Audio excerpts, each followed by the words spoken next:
శ్రీ లక్ష్మీ నృసింహ పరబ్రహ్మణే నమః.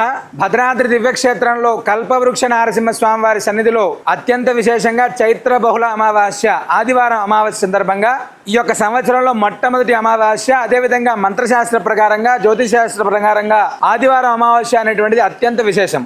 స్వామివారి సన్నిధిలో స్వామివారికి ఉదయం ప్రాతకాలం సుప్రభాత సేవ, నవకలశ స్నపన తిరుమంజనం, అష్టరకాలైనటువంటి దోషాలు తొలగిపోవడానికి అష్టముఖ గండభైరుండ నారసింహ హోమం, సుదర్శన నారసింహ హోమాన్ని, అదేవిధంగా శ్రీ మహాలక్ష్మి హోమాన్ని నిర్వహించడం జరుగుతుంది. సకల దృష్టి దోషాలు తొలగిపోవాలి అనేటువంటి సంకల్పంతో సుదర్శన మంత్రాత్మకంగా దృష్టి తీసేటువంటి కార్యక్రమం మన వ్యాపార సంస్థల్లో కానీ ఇళ్లలో కానీ కట్టుకోవడానికి ప్రత్యేకంగా సుదర్శన మంత్రాత్మకంగా అభివంతరించబడినటువంటి పూర్ణ ఫలాన్ని కూడా మనకి ఇవ్వడం జరుగుతుంది. అత్యంత విశేషమైనటువంటి ఆదివారం అమావాస్య నాడు కల్పవృక్ష నారసింహ స్వామివారి యొక్క దివ్య దర్శనం సకలాభీష్టప్రదం, సకల దోషాలను హరించేటువంటిది. అవకాశం ఉన్నటువంటి ప్రతి భక్తుడు కూడా ఈ యొక్క అమావాస్య నాడు స్వామివారిని దర్శించుకోండి, సకల శుభాలను పొందండి. సర్వేజన సుఖినో భవంతు.